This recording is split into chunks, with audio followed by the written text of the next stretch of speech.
professor André Singer, que tem uma extensa obra sobre o PT, o fenômeno Lula, a crise atual, o bolsonarismo, intelectual que é conhecido muito no Brasil, mas também fora do Brasil,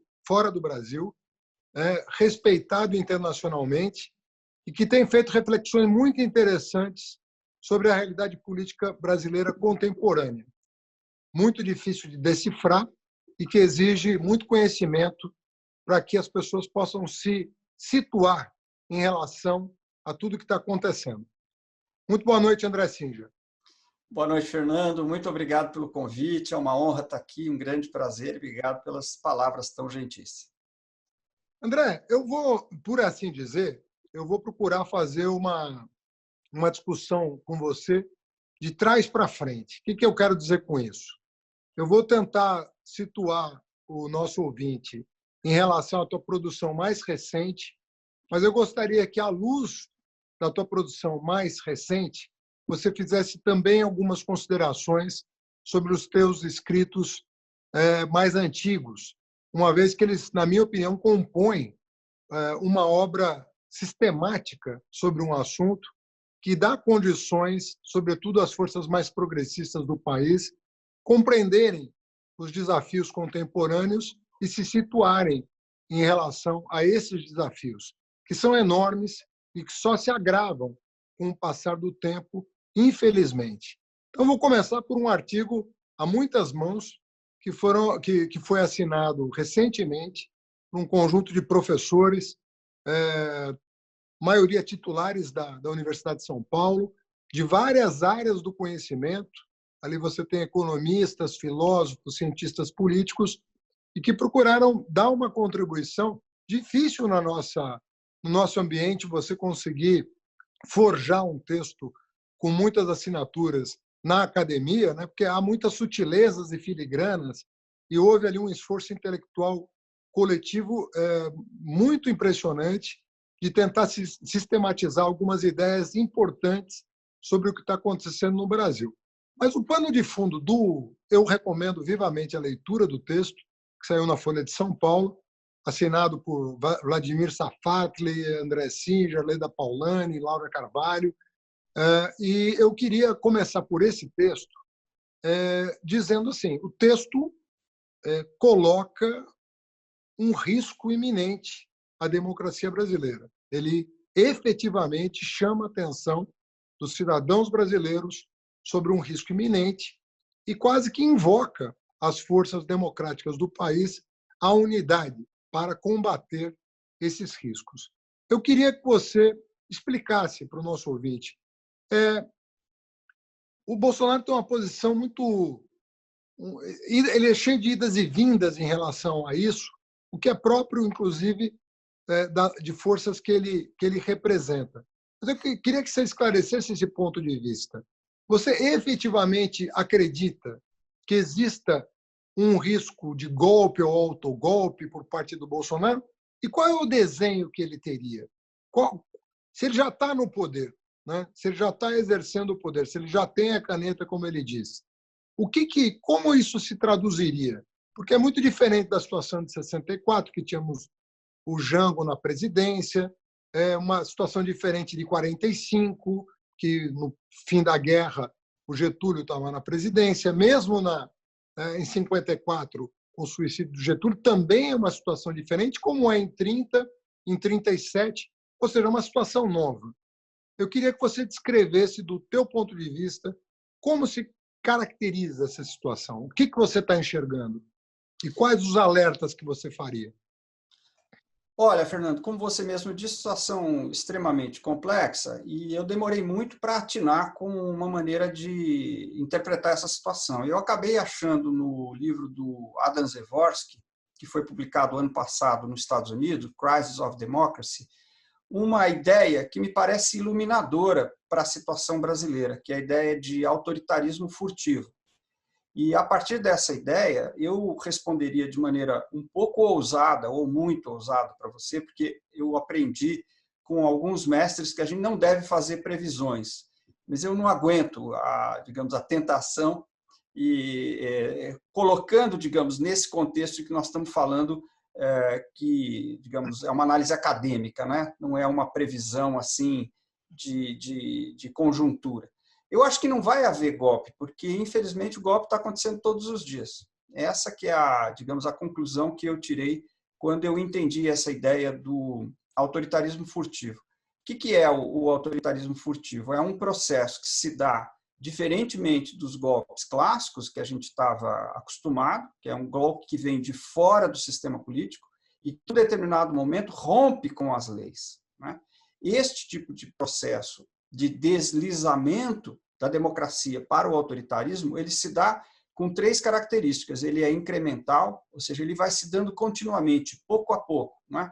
Todos os dias, o Poder Executivo vai tentando alargar os seus poderes e suprimir os contrapoderes, né? Ele vai tentando se sobrepor até o momento em que você imperceptivelmente cai numa ditadura. Pode parecer estranho dizer isso, mas é um pouco essa a ideia do autoritarismo furtivo. Por isso que ele é furtivo, né? A segunda característica é que ele justamente se dá por dentro das leis e não rompendo com as leis.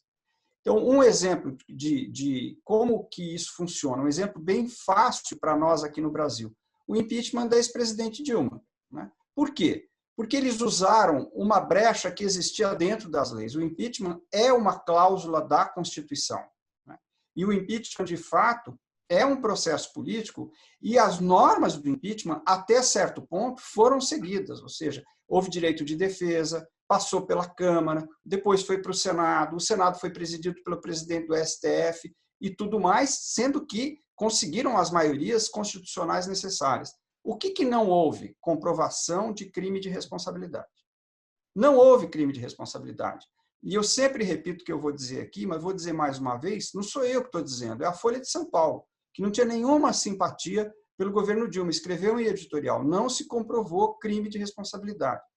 Mas o que esse processo gerou? Né? Uma ruptura da democracia por dentro das leis, por dentro do Estado de Direito, né? E a terceira característica é que este processo de autoritarismo furtivo ele é conduzido por líderes democraticamente eleitos. Então, não vem uma força de fora do sistema político, como eram, por exemplo, as Forças Armadas. Vamos pensar no golpe de 64 no Brasil ou o golpe de 1973 no Chile, que num determinado momento mobilizavam os tanques, os aviões, as metralhadoras para ir lá, né, e prender as pessoas, rasgar a Constituição e assim por diante. O resultado qual que é? É que é muito difícil para a sociedade perceber o que está acontecendo, porque aparentemente as instituições estão funcionando. Existe uma fachada legal, existe uma fachada de normalidade que é feita de propósito. Por quê? Porque os golpes clássicos estão fora de moda, todo mundo quer ser democrático, né?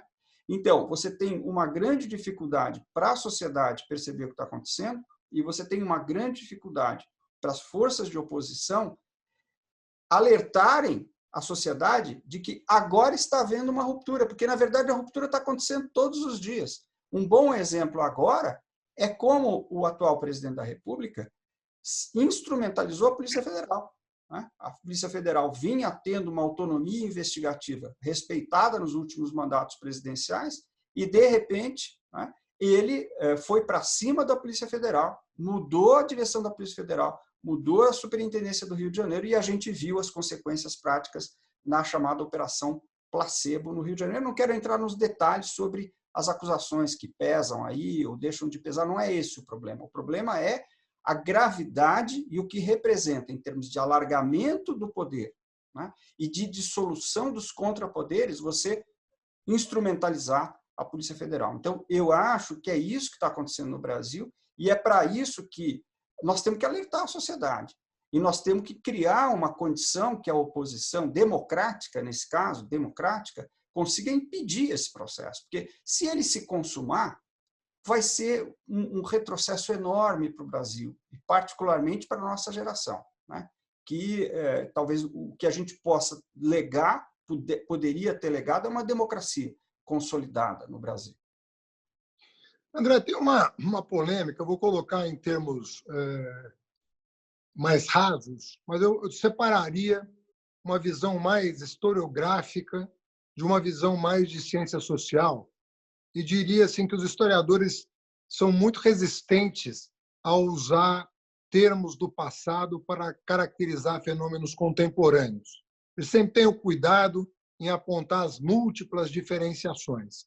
Já as ciências humanas se valem muitas vezes de conceitos antigos para jogar luz sobre fenômenos novos, em geral tentando captar uma característica do passado que, por alguma razão, se manteve e pôde ser ressignificada. Um dos termos que é um dos termos mais controversos, né, nas ciências sociais é a questão do fascismo. O fascismo, a gente sabe que é um fenômeno datado, anos 20, anos 30, tem toda uma discussão de como começou. Pensava-se que ia submergir e depois da crise de 29 volta com muita força, mas uma determinada linhagem de pensamento analisou o fascismo não tanto pelo seu projeto de Estado ou de mercado, dentro dessa ótica, mas o legado do método fascista para a democracia. Né? Evidentemente que eu estou falando até de mais de uma tradição, mas Frankfurt tem a ver com isso, particularmente o Adorno e seus companheiros. O próprio Karl Polanyi tem um pouco, né, essa pegada de verificar que o importante do fascismo não era tanto o modelo econômico ou o modelo de Estado, mas uma prática política. E eu queria a tua opinião. Até que ponto você... E o movimento foi para a rua, o movimento antifascista foi para a rua no Brasil. Essa coisa está... Um editorial da Folha fala em fascismo. Ontem, o Fantástico explicava para a população o que era o fascismo. O Estadão, que é um jornal ultraconservador, pela primeira vez usou em editorial a palavra fascismo para se referir às práticas bolsonaristas.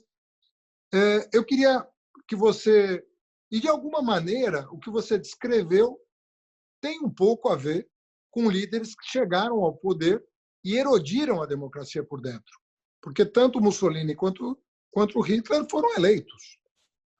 Existe alguma correspondência, mutatis mutandis, estamos em outro tempo, em outro século, com outros problemas. Mas existe alguma linha... Hoje mesmo, no Twitter, o Bolsonaro tweetou o lema do integralismo brasileiro. Né? Me lembro do Manifesto Integralista de 1938, que foi o manifesto pelo qual o Plínio Salgado lançou sua candidatura à presidência, eleição que não aconteceu, em virtude do golpe do Estado Novo em 1937, mas o manifesto da candidatura a Plínio Salgado havia sido lançado já. E ele termina com Deus, pátria e família. Exatamente o que o tweet do Bolsonaro reproduziu hoje, depois justamente do Fantástico ter feito uma reportagem sobre o fenômeno. O que te parece, como cientista político, como que a gente aborda isso? É legítimo fazer uma correspondência, estabelecer alguns nexos entre uma coisa e outra? Olha, Fernanda, as coincidências não poderiam ser maiores, porque justamente esse é o tema do segundo artigo desse grupo de professores da USP que você mencionou na sua primeira pergunta, que vai sair nos próximos dias na Folha. É a questão do fascismo. Nós passamos 2 meses discutindo exatamente essa sua pergunta. E a conclusão que a gente chegou, também eu não conhecia esse tweet do Bolsonaro, que você acaba de mencionar, mas a conclusão é incrível, porque é justamente a ligação entre o fenômeno atual e o integralismo. Foi aí que a gente acabou chegando, né, aos paralelos, exatamente como você disse, a questão de Deus, pátria e família. Exatamente nesse ponto é que está sustentado o argumento do artigo. Agora, o que eu acho é o seguinte, eu acho que a situação atual, eu tendo a dizer que ela tem elementos fascistas claros. E eu diria que o principal elemento fascista, independente dessa trajetória do que nós estamos chamando de fascismo à brasileira, no artigo, é a questão de que este fenômeno de extrema-direita, que está hoje no poder no Brasil, é mobilizador. Se nós compararmos com o que foi, por exemplo, a ditadura de 64, com o qual há vários paralelos a serem feitos, né? Porque o grupo de militares que está hoje no governo tem referências no regime militar, né? Exatamente que tipo de referências é um assunto que eu acho que merece muito ser pesquisado, né? Mas o fato é que nós sabemos que esse grupo tem referências no regime militar. Qual que é a grande diferença entre o regime militar de 64 a 85 e a situação que nós estamos vivendo hoje? É que o regime militar não era mobilizador. Ele era um regime de cima para baixo, não um regime de baixo para cima. Isso muda tudo, né? Nós sabemos que quando você tem um fenômeno que mobiliza a sociedade, e o fascismo é um fenômeno de massas, né? Você tem uma outra configuração, você tem um outro resultado político. Então, eu diria que, no mínimo, tem este elemento, né? O que faz com que eu duvide de chamar este fenômeno atual, tout court, de fascista? Eu estava, hoje mesmo, concluindo a leitura de um livro interessante da professora Wendy Brown, da Universidade da Califórnia, em Berkeley, que chama Nas Ruínas do Neoliberalismo, em que ela tenta mostrar, com uma fundamentação muito interessante, de que não é uma revivência do fascismo, revivescência do fascismo. Por quê? Porque, na verdade, trata-se de um fenômeno novo, ancorado na profunda transformação que, na opinião dela, ocorreu na formação ideológica das sociedades em função do neoliberalismo. E ela tenta mostrar que o neoliberalismo é uma conjunção de duas coisas, uma das quais muito clara e outra não tão clara. Uma delas é a defesa da liberdade econômica, a liberdade de mercado, a liberdade do capital, né, dos movimentos do capital, o que implica também em desproteção do trabalho e assim por diante. Isso é mais claro, né? Mas há um segundo lado, que ela diz que é o investimento na moralidade. O Hayek era um autor, segundo ela, que tinha uma forte reflexão sobre a questão da moralidade. E a razão que ela apresenta me parece muito interessante, é porque, na verdade, como o mercado é muito instável, os indivíduos precisam se ancorar em alguma coisa. E a moralidade é o que dá um ancorador para os indivíduos. Então, por exemplo, aparece muito forte a noção de família nessa reflexão neoliberal. E por aí ela vai, então, procurando mostrar, em função de que a situação atual é uma consequência do neoliberalismo, ela acha que o que nós estamos vivendo hoje, ela fala muito dos Estados Unidos, né, o fenômeno Trump, mas até certo ponto é bastante cabível transpor para o Brasil. O que nós estamos vivendo hoje não é uma política apenas autoritária, é uma política autoritária que estranhamente se dá em conjunção com a defesa de uma certa liberdade, uma certa visão da liberdade. Vamos lembrar, por exemplo, que na reunião ministerial de 22 de abril, cujo vídeo acabou sendo divulgado recentemente, o presidente da República fala que ele quer armar a população para lutar contra a ditadura. Ou seja, o que ele está dizendo? Que ele quer armar a população em defesa da liberdade. A ditadura, no caso, seria supostamente, o que na realidade é um absurdo, né? Que os governadores estão colocando a orientação social, a orientação do isolamento social como uma necessidade nos seus estados, né? Para contenção da pandemia. Então, quando a gente olha para essa conjunção, o argumento dela, que eu acho que a gente deve levar em consideração, é que nós estamos diante de um fenômeno novo. Não é a mesma coisa dos anos 30 em função disso. Quer dizer, aí eu acho que a gente fica entre duas coisas. Eu acho que, do ponto de vista político, não está errado chamar de fascismo. Mas, do ponto de vista estritamente acadêmico, como você disse no início, né, há uma série de filigranas, e o nosso dia a dia consiste justamente em ficar em cima dessas filigranas. Eu acho que nós temos que levar adiante esse debate, sobre o qual eu não tenho uma conclusão definitiva. Espero ter sido claro. Claro. Agora, existe também uma questão de divisão internacional do trabalho que impõe diferenças em relação ao papel geopolítico que cada país cumpre no concerto das nações. Então, eu queria que você fizesse uma reflexão sobre o que eu vou dizer. você está com as coisas frescas na cabeça, mas, por exemplo, a questão do inimigo externo. A questão do inimigo externo, que é um traço essencial do pensamento fascista, porque você precisa efetivamente ter sobre quem colocar a responsabilidade sobre os problemas que a população está vivendo. E não pode ser você.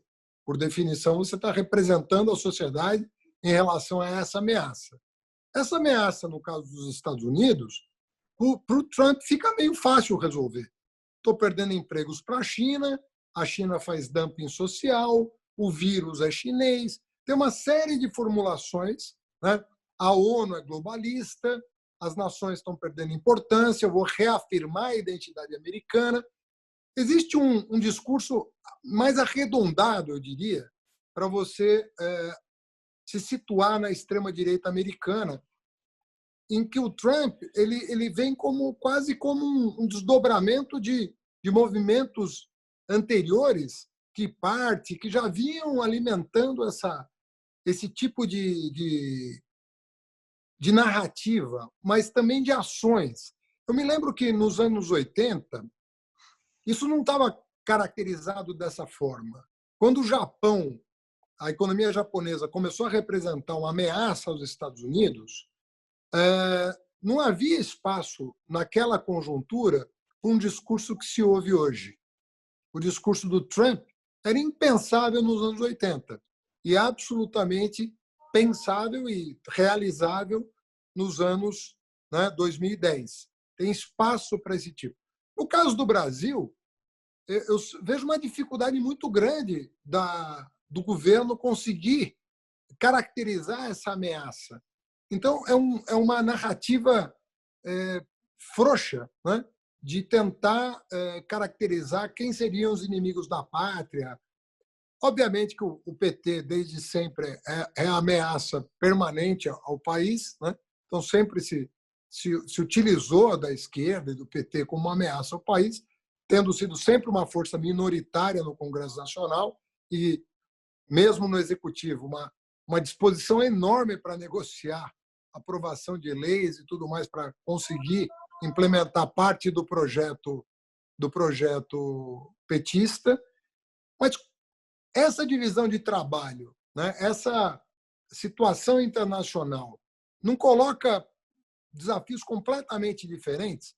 Por exemplo, o Trump não pode ser neoliberal, porque não combina com o discurso dele, por exemplo, abrir os mercados para os produtos chineses. Já no caso do Bolsonaro, todas as questões passam por uma entrega e não só uma entrega, mas um alinhamento automático com a potência escolhida, né? No caso, os americanos, e as coisas não se combinam. Como você acha que o Bolsonaro vai conseguir expressar essa ameaça, que, na minha opinião, é um ingrediente fundamental para o discurso se fechar, se concluir? Você precisa de uma coisa de fora para dentro. O que seria isso no Brasil? Olha, eu demorei muito para... Eu tive essa dúvida durante muito tempo e eu acho que agora eu cheguei numa solução. O problema aqui é o seguinte: de fato, a situação norte-americana e brasileira, nesse aspecto, é completamente diferente. Os Estados Unidos é o centro do mundo, nós somos parte da periferia ou da semi-periferia, como se costumou denominar de algum tempo para cá. O que acontece é o seguinte: esse fenômeno dessa, vamos dizer, direita dura, extrema-direita com elementos fascistas ou fascismo propriamente dito, que nós estamos vivendo, ela organiza duas coisas que se combinam, que é o inimigo externo com o inimigo interno. Né? Porque ela tem, como aliás o fascismo tinha também, a necessidade de localizar inimigos tangíveis, né? Contra os quais você adota uma política muito violenta. Né? Muito violenta, nós precisamos dizer isso. Né? Então, como é que isso está se articulando no Brasil? Da seguinte maneira: o mundo está se dividindo entre o mundo livre e o mundo que não é livre, né? Que é comandado pela China. E esse mundo que não é livre se conecta com o que eles chamam de inimigos internos, né? Que é o petismo, o lulismo, etc, etc. Por quê? Porque, na verdade, e aí eu vou voltar um pouquinho para essa formulação da Wendy Brown, que eu acho que ajuda a entender, qual que é a acusação de fundo que eles fazem? Por isso que eles falam tanto em marxismo cultural. Porque eles acham, não é, que os socialistas, sejam petistas, lulistas, etc, etc, o que eu chamaria de campo popular, que é dissolver a moralidade. Dissolver a moralidade para quê? Para que o único recurso que a população possa ter seja o Estado. E aí eles caracterizam isso como um caminho para a servidão, né? Como dizia o Hayek. É disso que se trata. Então, o que eles dizem? Né? Que o campo popular brasileiro está alinhado com a China, está alinhado com os inimigos externos. E, na verdade, eles transpõem o conflito norte-americano para nós, dizendo o seguinte: o conflito norte-americano divide o mundo, e nós estamos de um lado do mundo. Então, é claro que este lado do mundo tem um comando, que é vamos dizer, o núcleo mais forte do que eles chamariam de mundo livre, né? E nós estamos nesta linhagem, nós estamos seguindo esse alinhamento, de tal maneira que nós estaríamos, né? Na verdade, na minha opinião, é tudo invertido, né? Está tudo invertido, mas eu estou falando como se fosse o ator contrário, né? Nós estaríamos lutando contra o inimigo externo que quer nos dominar e contra os inimigos internos que estão alinhados com este mesmo tipo de propósito, entende? Então, acho que é isso que resolve, né? Por isso que o alinhamento com os Estados Unidos explica o problema do posicionamento externo. Não tem um projeto próprio, é um projeto subordinado, diretamente subordinado, mas é um projeto de defesa da liberdade, da tradição. E queria lembrar aqui que o Orbán, primeiro-ministro da Hungria, declarou, depois da posse do atual presidente da República, que o Brasil era o melhor exemplo de democracia cristã que existia no mundo, né? É o exemplo mais acabado de uma democracia cristã, no sentido de dizer que é um outro tipo de democracia. Vamos lembrar que o Orbán foi aquele que assumiu que na Hungria, sob o comando dele, não existe mais uma democracia, mas sim uma democracia iliberal. Não é mais a democracia, não é? Ele assumiu isso, não é a democracia tal como nós conhecemos. Então, eu acho que isso, de alguma maneira, fecha o projeto, quer dizer, cria uma lógica mental, né, que pode fazer sentido para uma parte do eleitorado. Queria também chamar a atenção, nesse finalzinho de resposta, que nós não podemos superestimar essa parcela do eleitorado, né? Porque não é todo mundo que considera o atual governo como ótimo ou bom, que pensa assim. Mas para uma parcela relativamente pequena, isso pode fazer sentido. Agora, André, tomando isso como verdade, nós teremos agora em 2020 um evento que vai ter grande repercussão nacional, então, que é a eleição americana. Talvez nunca a eleição americana, talvez nunca ela tenha tido tanta importância no passado quanto terá esse ano, seguindo a tua lógica de raciocínio.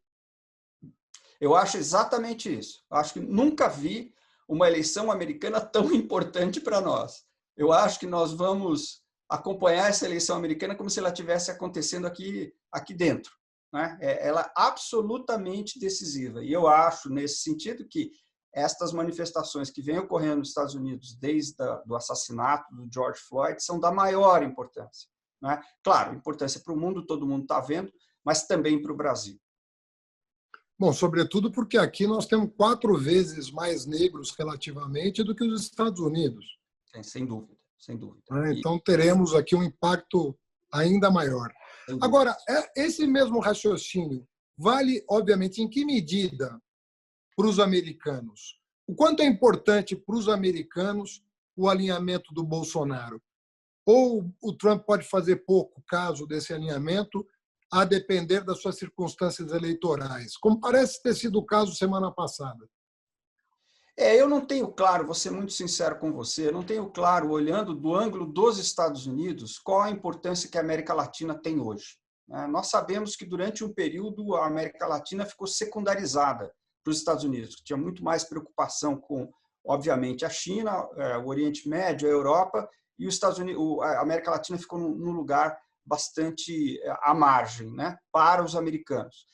Hoje em dia, isso não está claro para mim. A impressão que eu tenho, mas aí eu não sou um especialista, é que a política norte-americana ficou muito errática, porque o Trump, como você disse, ele não pode ser neoliberal, mas ele é neoliberal. Eu queria chamar a atenção para o fato de que tem um branch do governo americano que é dirigido pelo genro, né, do Trump, que é feito para privatizar, como, aliás, existe aqui também. Não é? Por exemplo, essa ideia que o governo Bolsonaro tinha, não sei se será capaz de implementar, espero que não, de criar vouchers para a educação. Não é? Privatizar a educação e dar vouchers para as famílias escolherem onde elas querem aplicar esse voucher ao qual eles teriam direito. Isso é tipicamente uma ideia dessa nova direita, né? Dessa novíssima direita que chega ao poder em 2016. Então, é uma coisa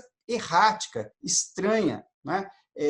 Que, na verdade, pode até fechar do ponto de vista que eu tentei mostrar de uma certa lógica das ideias, uma certa lógica ideológica, mas, na realidade, na prática das políticas é muito contraditório.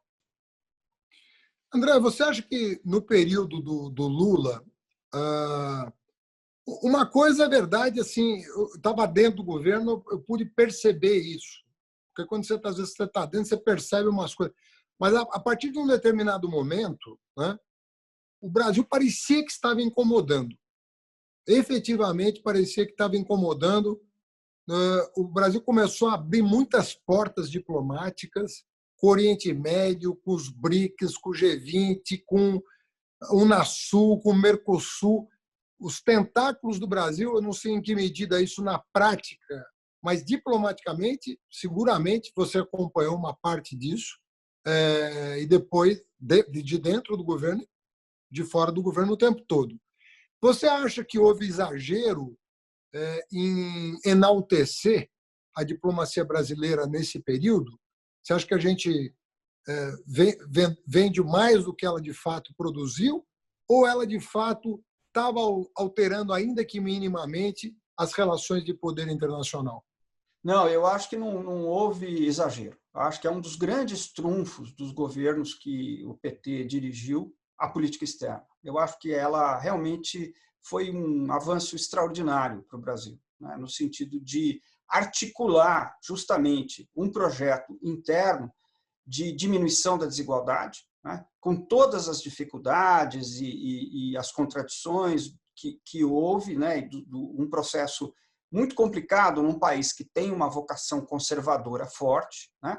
Com uma projeção externa que era justamente de mostrar a necessidade de articular um conjunto de países da periferia ou da semiperiferia para poder dar conta dos desafios de um mundo globalizado. Quer dizer, um projeto de diminuição da desigualdade no Brasil precisa dessa articulação internacional. Então, eu acho que não há nenhum exagero nisso. O que talvez a gente pudesse discutir é exatamente qual é a vocação do Brasil, né, nesse mundo globalizado. Né? O Brasil é um país que nunca quis assumir uma liderança, né, explícita. O Brasil, eu volto a dizer, aqui é um terreno que para mim é pouco conhecido, mas eu sinto que o Brasil é tímido, historicamente tímido. É um país que nunca não assumiu um projeto nacional, talvez porque a burguesia brasileira não tenha essa vocação, né, de liderança, né, e digamos, de poder mostrar um caminho para o mundo. Então, eu acho que uma discussão interessante é sobre o nosso lugar, mas com todas as nossas limitações, de um modo ou de outro, nós até acho que os governos do PT mostraram um caminho que naquele momento foi possível, né, para o mundo. Precisa ver, diante dessas enormes transformações que nós estamos vivendo nos últimos anos, se esse caminho voltará a ser possível, né? Se esse caminho ou ele se fechou. Enfim, essa é uma discussão interessante. André, voltando agora um pouquinho para o passado e para a política interna, falamos um pouquinho da diplomacia brasileira nos tempos do PT, Mas você tem uma tese, no teu último livro, você tem uma tese bastante ousada, que ganhou projeção internacional, inclusive, com elogios de intelectuais os mais brilhantes do exterior. Eu me lembro acabei de ler, por sinal, para essa entrevista, o capítulo do P.R. Anderson, do livro Brazil Apart, sobre os últimos governos da redemocratização, passa por Fernando Henrique, Lula, Dilma e avança para a eleição de 2018. Um livro bem completo e muito bem informado, como é próprio do P.R. Anderson fazer. E ele é muito laudatório em elogios muito justos, aliás, ao teu livro, que é um livro muito minucioso. Você teve um cuidado ali com os materiais, não é uma análise solta, uma análise fundamentada. Você foi, parece que cada parágrafo ali está inspirado num evento, num documento. Então, você foi muito cauteloso e minucioso. E, ao mesmo tempo, ousado. Você tem uma tese ousada.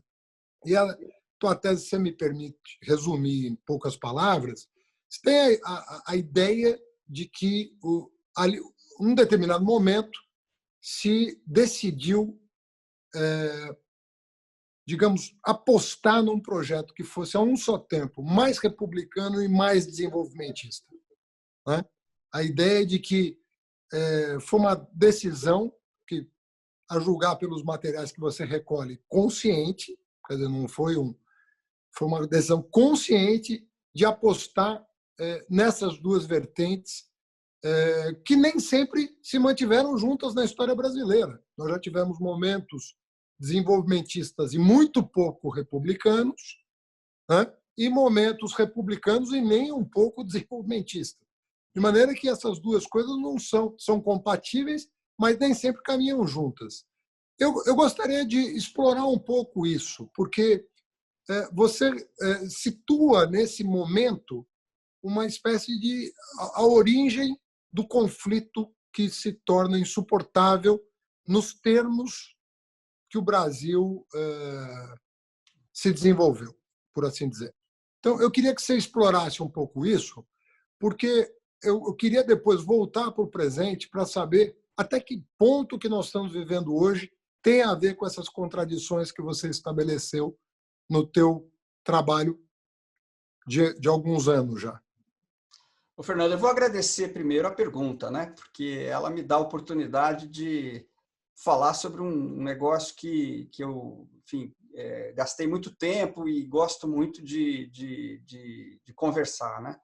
Então, eu acho, de fato, isso mesmo. Quer dizer, que a ex-presidente Dilma, que foi tão criticada, e eu mesmo no livro mostro como depois teve questões ali que são, digamos, a um momento posterior que eu acho que ela, de certo modo, se perdeu, mas como ela teve uma coragem extraordinária, né? Como ela tentou colocar em prática esses dois projetos que você diz, que, na verdade, né, significariam um tremendo salto para o Brasil. Né? Na realidade, uma tentativa de colocar em prática um projeto nacional, né, de superação do subdesenvolvimento, né, finalmente, que é uma grande aspiração de, pelo menos, parte do país. Né? Vamos lembrar de uma figura histórica como Celso Furtado. Né? E, por outro lado, de dar passos importantes no sentido de combater o fisiologismo da política brasileira. Né? Ela teve muita coragem, né? Fazer isso junto, ao mesmo tempo, é um negócio incrível. E eu acho que é uma tremenda injustiça com ela que isso ficou invisibilizado. Ficou invisibilizado, em parte, porque ela não quis. Né? Aí tem um traço desse processo decisório, que é um processo que percorre os anos de 2011, 12 e parte de 2013. A partir de um certo momento, 2013, 2014, as coisas começam a ficar mais complicadas. Mas esse período aí de 2 anos e meio, 3 anos, a ex-presidente Dilma, tomou uma série de decisões muito ousadas, né? Mas não quis dizer isso para a população, dizer, olha, eu estou encaminhando um projeto muito ousado, né? Por quê? Eu acho que ela tentou fazer isso por uma via que aí eu acho que não podia dar certo, que é sem mobilização, né? Justamente sem mobilizar, né? E eu entendo por que ela não fez isso. É porque, se além de tudo que ela estava fazendo, ela ainda fosse mobilizar, o tamanho do conflito ia ser um negócio monumental. Então, é uma espécie de tragédia, porque, na realidade, você fazer tudo que ela tentou fazer sem mobilizar para não comprar o conflito, em parte, eu diria que deu no que deu, né? Mas eu não estou dizendo isso para menosprezar, ao contrário, eu queria muito valorizar, né, esse pedaço da experiência brasileira que eu acho que ficou submerso, que num certo momento se tentou, ela tentou, né? E tentou tudo ao mesmo tempo agora, como dizia a velha canção dos Titãs, né?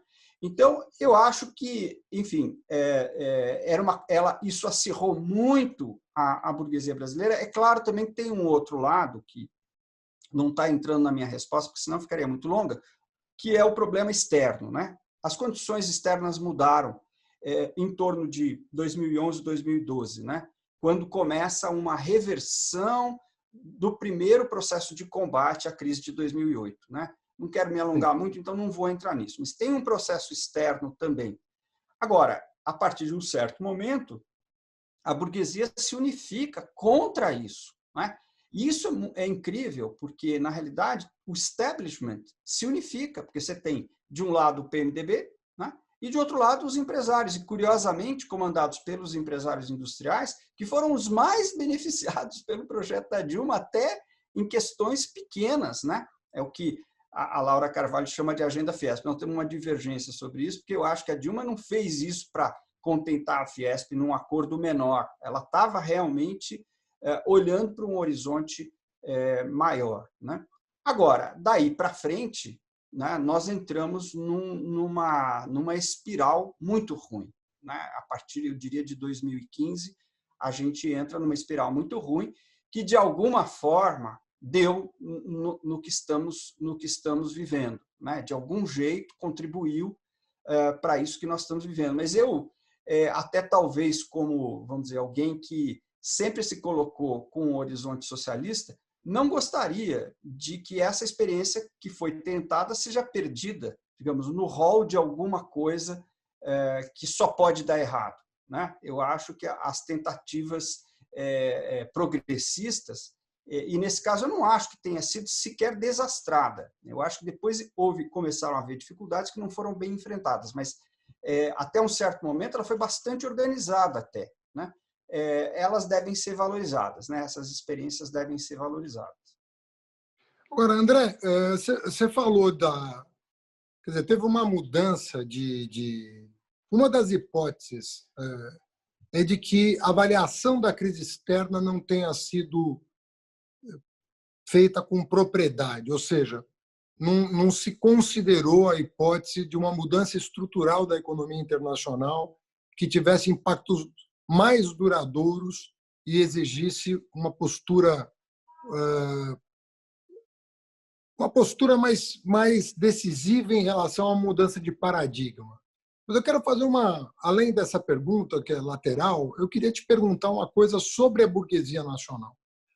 Porque eu me pergunto, quando a gente analisa a nossa história, e pode ir lá para trás, não precisa ficar nos últimos anos, é sempre muito complicado, né? A passagem do Império para a República, o começo da República, né? Você tem já um embate ali, de um lado Rui Barbosa, do outro Joaquim Murtinho, depois você tem um período de industrialização sem democracia, você tem uma aliança da burguesia com o Estado autoritário, e depois esse mesmo o pivô do acordo se torna inimigo dessa própria burguesia no período seguinte. A gente não consegue ver assim, qual é o país que a burguesia tem na cabeça. A gente não consegue enxergar. E na tua pesquisa, e isso é histórico, você vê a burguesia nacional ao longo da história, realmente você não consegue identificar um projeto. Quando você olha a burguesia, obviamente que nenhuma burguesia é monolítica, porque eles próprios têm interesses, às vezes, particulares. Às vezes o setor de serviço não combina o jogo com o setor da indústria. Às vezes a indústria não combina o jogo com a agricultura. Às vezes quem importa não combina o jogo com quem exporta. Então, há divisões internas na burguesia. Mas, em termos de projeto, você consegue identificar em alguns países uma certa unidade em relação a alguns critérios de colocar os interesses nacionais acima de qualquer outro, porque isso beneficia todo mundo. É como uma externalidade boa para todo mundo. Então, existe um pacto que funciona. E aqui não se vê isso acontecer. O que sobra da burguesia nacional depois disso tudo? Onde um projeto de esquerda vai se apoiar no setor produtivo para realizar os nossos princípios, os nossos valores de uma sociedade mais igual, mais fraterna, com mais oportunidades, com mais igualdade? Onde se apoiar num contexto como esse? Então, Fernando, eu acho que eu me inspiro muito para pensar essa questão no livro do Fernando Novaes, Brasil e Portugal no Antigo Sistema Colonial, um livro que me foi vivamente recomendado pelo Roberto Schwartz e que eu li tardiamente. E quando eu li, eu acho que eu entendi alguma coisa, né? Portugal era um país que ficava permanentemente entre duas sombras, né? A sombra da Espanha, de um lado, com a qual ele é colado, e sempre a evolução levou a um paralelismo, mas é um país muito maior, é uma potência, foi uma potência mundial, né? A Espanha, num certo momento, a principal potência mundial, e do outro lado a Inglaterra, que era uma potência mundial emergente e que se sobrepôs aos dois, certo? Portugal ficava no meio dessas duas grandes potências. Então, Portugal desenvolveu uma técnica de sobrevivência que era entrar pelas brechas, sempre pelas brechas. Quer dizer, Portugal não podia ter um projeto próprio, não podia ter um horizonte próprio, né? E ele foi, de maneira muito hábil, sobrevivendo, mas sempre nessa postura secundarizada, né? Secundarizada. Então, eu acho que o Brasil independente herdou muito disso, né? Uma visão que não vai para frente, não vai para a briga, não vai para o confronto. É Né? pouco pretensiosa. Exatamente. E eu queria, a partir disso, fazer uma pequena observação sobre como você começou a questão. Você diz, não, essa é uma questão lateral. Né? Você disse, olha, pode ser que não tenha se avaliado bem a mudança das condições internacionais, que começam em 2011. Eu acho que é possível que você tenha razão, que não tenha mesmo se avaliado bem. Mas vamos imaginar que tivesse se avaliado bem. Vamos fazer essa hipótese. Tá? Veja como há um paralelismo, e eu queria aqui também ser muito cuidadoso por isso, para não ser mal entendido. Né?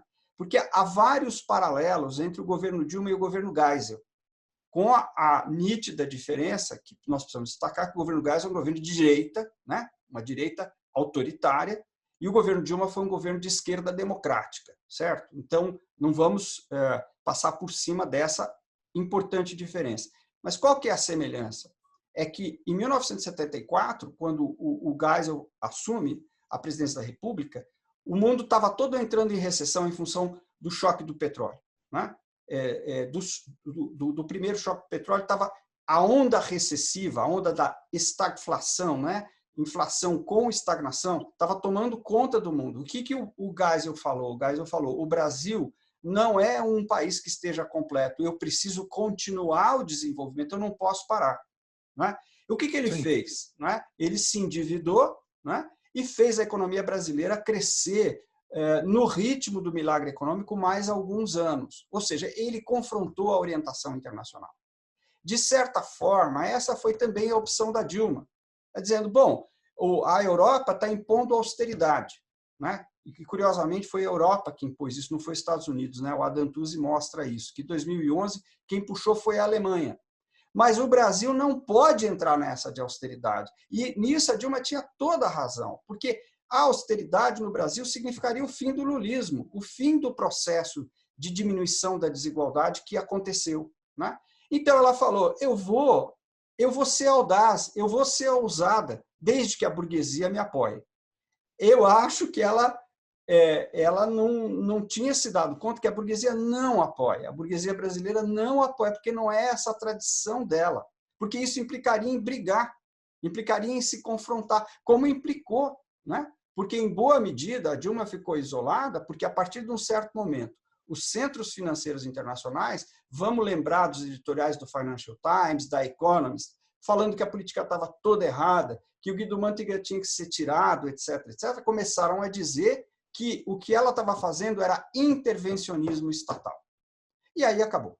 Na hora que isso começa a vir de lá para cá, a burguesia inteira se uniu, se reuniu, porque ela não estava unida, né, para tirar a Dilma. E a Dilma acabou sendo mesmo impedida alguns anos depois, né? Então, eu acho, Fernando, que, para concluir, como você perguntou diretamente aonde se apoiar, né? Infelizmente ou felizmente, nós temos que nos apoiar nas forças populares, porque, na realidade, né, os exemplos são múltiplos, no sentido de que, se você for caminhando e as situações de reformas, né, eu chamei de reformismo fraco, essas reformas homeopáticas, mas que, no acúmulo, deram mudanças importantes, acabam levando para uma situação onde há um certo confronto, né? Nesta situação, só mesmo as forças populares seriam capazes de ir adiante, porque teriam interesse nisso, caso tivessem condição, né, objetiva para uma coisa desse tipo. Você considera a hipótese, especulativamente, tem um livro do Fernando Henrique que eu gosto, Pré-64. Acho que o Fernando Henrique, pré-64, era um intelectual de esquerda, né? É engraçado que os leitores atuais não conseguem fazer a distinção entre uma coisa e outra e colocam tudo na mesma vala, né? Como se o Fernando Henrique da dependência fosse o mesmo Fernando Henrique da leitura sobre o empresário nacional, por exemplo. São poucos anos que separam um livro do outro, só que tem um golpe militar no meio. Esse golpe militar altera tudo na cabeça do Fernando Henrique. Queria até que você comentasse essa minha afirmação. Eu penso assim, queria tua opinião a respeito. Mas nesse livro que eu gosto sobre o empresário, ele faz uma aposta para a data que foi colocada muito interessante. Ele fala, olha, da maneira, eu entrevistei os empresários, eu mais ou menos deduzi aqui uma psicologia desses caras. Esses caras não têm um projeto de país na cabeça. Das duas, uma, ou socialismo ou subcapitalismo. Termina o livro assim, falando que nós estamos entre essas duas possibilidades. Repito, ou socialismo ou subcapitalismo. Nós estamos falando de 1963. Portanto, cabia colocar nesses termos as alternativas. Você acha, e aí a minha pergunta vem desdobrada disso, que você comentasse o que eu afirmei até aqui, mas você acha que a nossa desigualdade de renda pode ser, de alguma maneira, o resultado desta adesão ao subcapitalismo, ou seja, dessa baixa pretensão da burguesia nacional em ter um projeto que fosse suficientemente robusto para permitir uma melhoria das condições de vida de todo mundo? Então, já que é pequeno o projeto, ele é só meu, só para mim? Eu não sei, eu tendo a pensar sobre essa questão na linha do Chico de Oliveira, Crítica à Razão Dualista, e depois o ornitorrinco. Ou seja, o Brasil, aí, no que diz respeito ao desenvolvimento do capitalismo, encontrou um caminho próprio, por isso que ele fala de ornitorrinco, né? Ou seja, um caminho que desenvolve o capitalismo sem integrar a população, porque faz uso desse excesso de mão de obra que rebaixa o valor do trabalho, né?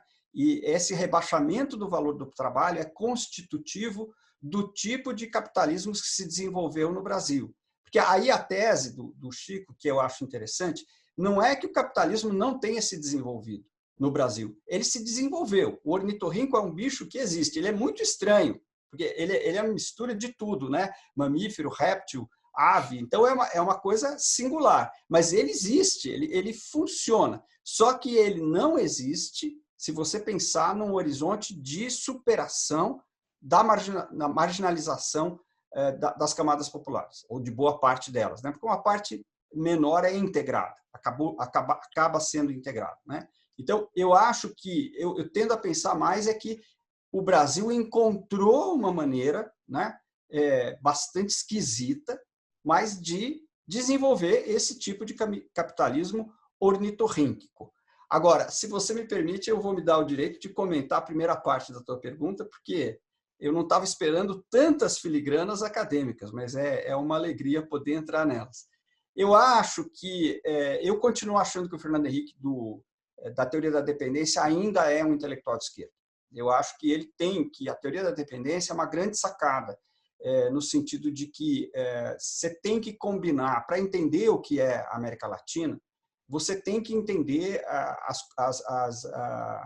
as determinações externas e internas ao mesmo tempo. Ou seja, você tem que entender o fato de que ela está ligada ao sistema capitalista mundial, e isso dá uma certa dinâmica, mas ela tem uma dinâmica de classes interna. E cada país, cada região, tem uma dinâmica de classes diferente, né? Então, eu acho que isso ilumina muito, na verdade, a realidade brasileira e latino-americana, e até eu acho que é um passo indispensável para chegar, por exemplo, nessa visão do Chico de Oliveira, né?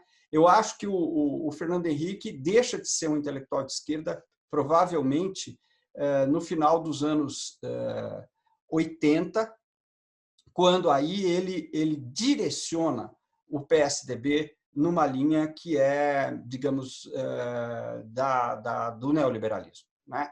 E ele vai sempre dizer que ele fez isso inspirado pela virada da social-democracia na Europa e nos Estados Unidos, né? Que não tem o nome de social-democracia, mas o Clinton é isso, né? Então, não é uma coisa, vamos dizer, não é uma coisa impensada, né? Tem muita formulação aí por trás, mas eu diria que a trajetória dele como intelectual de esquerda, claro, foi mudando, foi dando mais prioridade para a questão da democracia, etc., etc., vai mais longe. Num certo momento, eu acho que realmente ele deixa de ser. Você acha que foi uma transição mais lenta?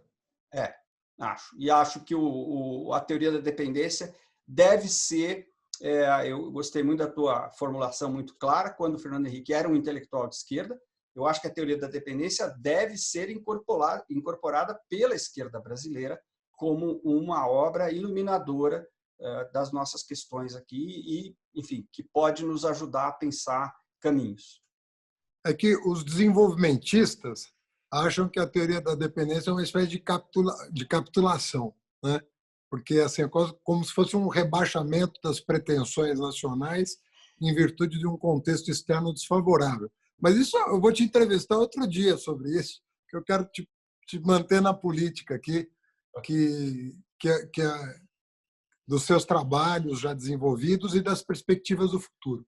Voltando ao que eu queria, ao fio da meada que eu queria seguir para a conclusão, era se você vê algum nexo entre a crise que você anuncia naquele programa ousado da Dilma, republicano e desenvolvimentista, se você vê nexo naquela contradição com o que sucedeu-se depois. Ou seja, teve muitas mediações para a gente chegar onde chegou a partir daquilo, ou você acha que aquela crise já abriu o cenário da imponderabilidade, podia acontecer uma ruptura, né, dessa linha da nova república, por assim dizer, né, que começou com a redemocratização? Olha, Fernando, eu vou me utilizar do direito que não é muito bom na política, de ser engenheiro de obra feita, né? Quando você olha as coisas em retrospecto, é fácil ver coisas que na época eram impossíveis de ver, eu acho que ninguém, na verdade, viu. Que é o seguinte: estava em curso, sem que fosse percebido, uma grande onda internacional que deu nisso que nós estamos vivendo hoje no Brasil, porque o Brasil é apenas o capítulo nacional de um processo mundial, né? Um processo mundial que está indo na direção de uma erosão da democracia, né? E no sentido do autoritarismo. É uma grande transformação, porque vamos lembrar que antes desse processo começar, a democracia tinha se espalhado, né, a ponto de se transformar no horizonte de todo mundo. A democracia, não estou falando de distribuição de renda, não estou falando de outros componentes, né? Mas nós estamos vivendo esse processo, que é um processo que tem, como a gente falou no começo da conversa, componentes fascistas. Então, de um certo ponto de vista, você poderia dizer assim, bom, essa onda estava vindo, nós não percebemos, mas ela estava vindo e ela viria de qualquer maneira. Boa medida que nós estamos vivendo hoje aqui é reflexo não do governo Dilma, mas da eleição do Trump em 2016. Né? Agora, olhando mais em detalhe, né, eu acho que as perguntas que são cabíveis, para as quais eu ainda não tenho respostas, talvez nunca venha a ter, são as seguintes. Bom, se a presidente Dilma tivesse dado outro encaminhamento, se ela tivesse percebido que a conjunção que estava vindo era outra, que o tsunami que tinha se aproximado era outro, o que ela poderia fazer? Porque, na verdade, eu só consigo enxergar duas opções. Uma opção, que era uma opção de se compor, né? E, portanto, retroceder antes de ser, digamos, ultrapassado pelo tsunami, significaria voltar atrás numa série de políticas, imaginando que você pudesse, por esse recuo, preservar mais coisas e passar pela onda de maneira melhor. Essa é uma saída possível com grandes custos, né? Porque a gente sabe que esses recursos têm grandes custos. E a outra era tentar enfrentar. Eu acho que ela tentou enfrentar. Ela tentou enfrentar com base em duas coisas que não sustentaram. A força da presidência da República, que é grande no Brasil, mas não pode tudo. Né? É por isso que se falava de presidencialismo imperial, e é por isso que, de novo, a comparação com o Geisel faz sentido. Né? E a outra coisa é a burguesia brasileira, que, como ficou mais ou menos falado aqui na nossa conversa, parece não ter essa vocação de apoiar ou de ir, num certo momento, para um confronto. Né? Então, essas duas bases de sustentação não sustentaram e o projeto não conseguiu se manter. Agora, o quanto essa decisão, né, de ir para frente em lugar de recuar é responsável pelo que nós estamos vivendo hoje, eu, sinceramente, não é que eu queira fugir da pergunta, eu não sei, né? E acho que é uma coisa que, como tem consequências políticas, a gente tem que olhar com muito cuidado, porque senão nós podemos, por exemplo, de novo reforçar a ideia de que no Brasil não dá para fazer nada mais avançado. Né? Eu continuo achando que o nosso horizonte, e foi o horizonte que nos levou, de alguma forma ajudou, pelo menos, a nos levar até o ponto que nós chegamos no Brasil, tem que ser um horizonte mais avançado, embora reconhecendo as dificuldades de todo o contexto da formação social, das classes e da própria situação semiperiférica do país. Eu vou terminar com uma ou duas perguntas sobre o PT. Os primeiros, pelo menos os que eu conheço, são sobre a formação do PT, um trabalho também muito interessante sobre a constituição do partido, o desenvolvimento do partido.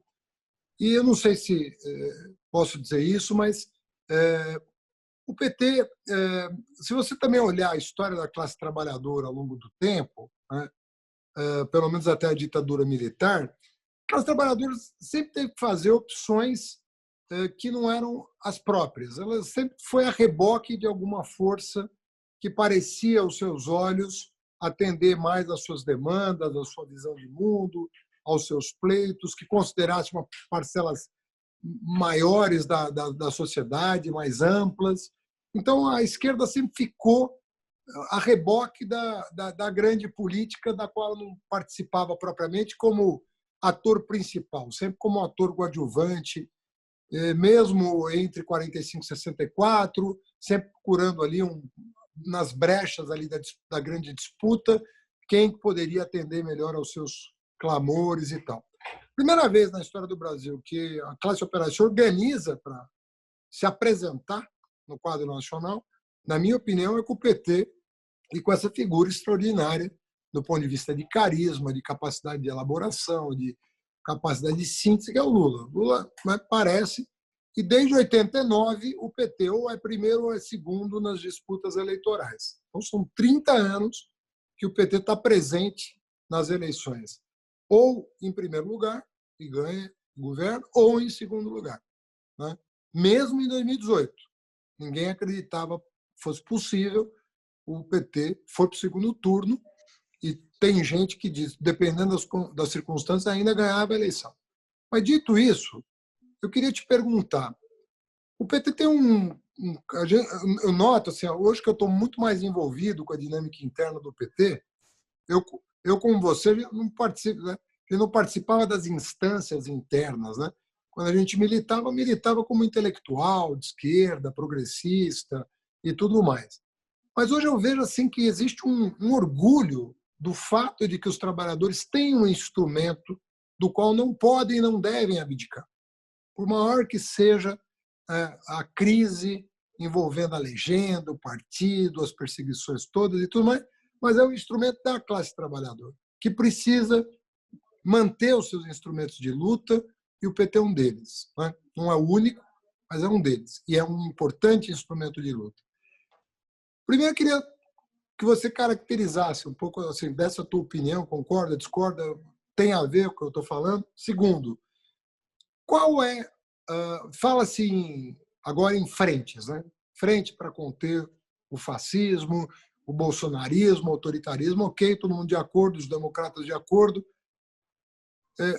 À luz do que você pensa que é o PT na história do Brasil, quais são os desafios e qual é a conduta que o PT deveria ter, fechando um pouco o diagnóstico da minha primeira pergunta nessa entrevista. Eu comecei te perguntando de um artigo a muitas mãos falando das ameaças. Vai sair, já vou anunciar aqui de novo, um segundo artigo com esses mesmos autores, se eu entendi bem? Os mesmos. Que é uma segunda rodada aprofundando o diagnóstico. Então, eu vou te pedir para, à luz dessas reflexões que já estão feitas, o que é o PT, quais são suas tarefas? Fernando, a primeira questão histórica sobre o PT, eu responderia da seguinte maneira. Sem dúvida, o PT é um acontecimento extraordinário na história da classe trabalhadora brasileira. O PT realmente fez essa passagem de uma participação marginal para uma participação central, né? E os governos do PT terão, independente do que seja dito, terão uma página, várias páginas, vários volumes na história do Brasil de altíssimo significado. Então, isso ninguém tira do PT. Agora, o que eu acho é que o problema é que o PT não pode se deixar engolir pela política brasileira.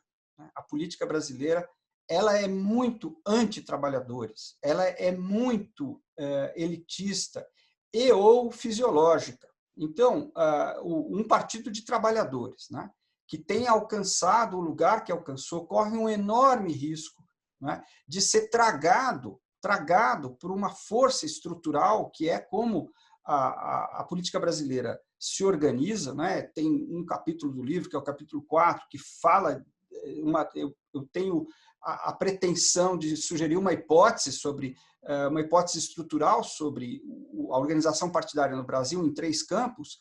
Esta hipótese estrutural ela leva, né, a uma espécie de engolfamento de um partido de trabalhadores pelas práticas mais tradicionais. Então, eu acho que digamos, o PT precisa fazer um esforço enorme para manter a sua conexão vital com a classe trabalhadora, sabendo que a classe trabalhadora está mudando muito, porque o processo de precarização é enorme, a uberização do mercado de trabalho é brutal. Então, nós estamos falando de uma outra classe trabalhadora, né?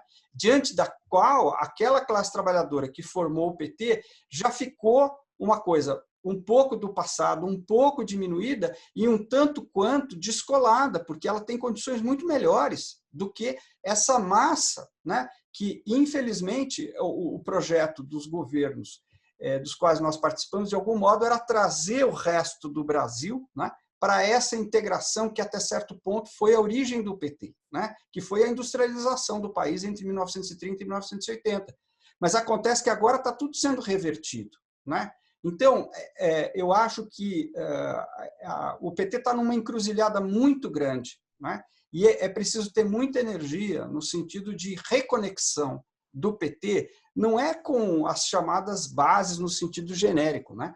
Mas é com aquilo que deu vida no passado, terá que dar vida hoje, se bem que muito transformada. E isso impõe uma série de desafios. Agora, quanto à questão da frente democrática, eu acho o seguinte, eu acho que a ameaça que pesa sobre o Brasil é enorme e acho que a sociedade brasileira, até certo ponto, não percebeu ainda, em função do que, como nós começamos a conversa, do caráter furtivo, incremental, imperceptível, da fachada institucional.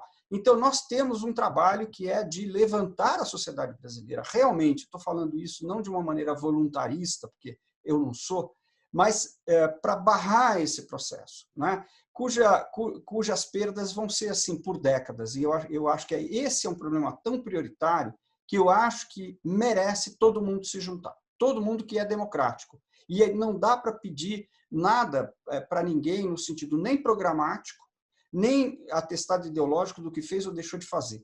Agora, isto posto, eu percebo que para os partidos, e aí não é particularmente em relação ao PT, o PT, como todos os partidos, tem que agir dentro do sistema partidário que existe. Para os partidos está muito difícil, né? Nós, infelizmente, não conseguimos conformar nenhuma frente de esquerda, que eu acho que aí sim, do ponto de vista programático, seria muito bom, porque eu tenho dito duas coisas. Essa frente democrática ela não é programática, porque nós não temos o mesmo programa econômico, não dá para ter.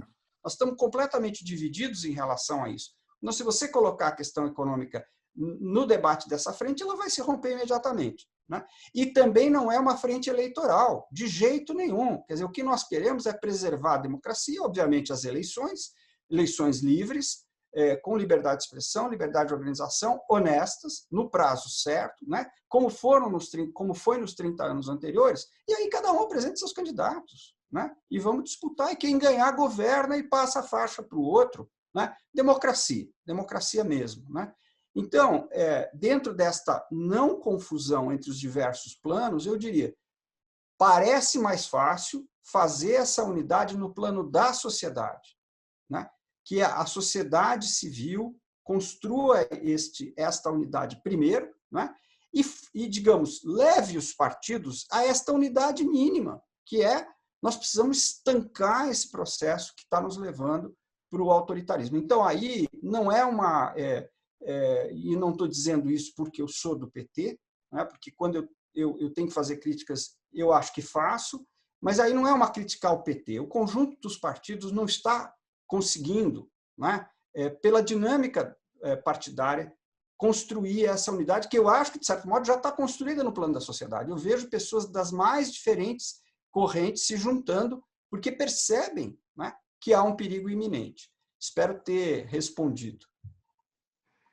André, eu queria te agradecer muitíssimo essa oportunidade de conversar publicamente com você. Eu tenho o privilégio de conversar privadamente, mas, de certa maneira, foi uma coisa muito prazerosa poder franquear para tanta gente, mais de 100 mil pessoas vão assistir essa entrevista, as suas reflexões tão agudas, tão sinceras, tão sensíveis à realidade nacional. Acho que é um privilégio para quem assistiu poder ter contato com o teu pensamento. Muitíssimo obrigado. Na próxima segunda-feira, sempre às 8 horas, nas redes sociais, na OTV, eu tenho um convidado especial como André Singer. Mais uma vez, André, muito obrigado. Boa noite para você. Abraço em casa. Tudo de bom. Sou eu que agradeço. Muito obrigado. Tudo de bom, André.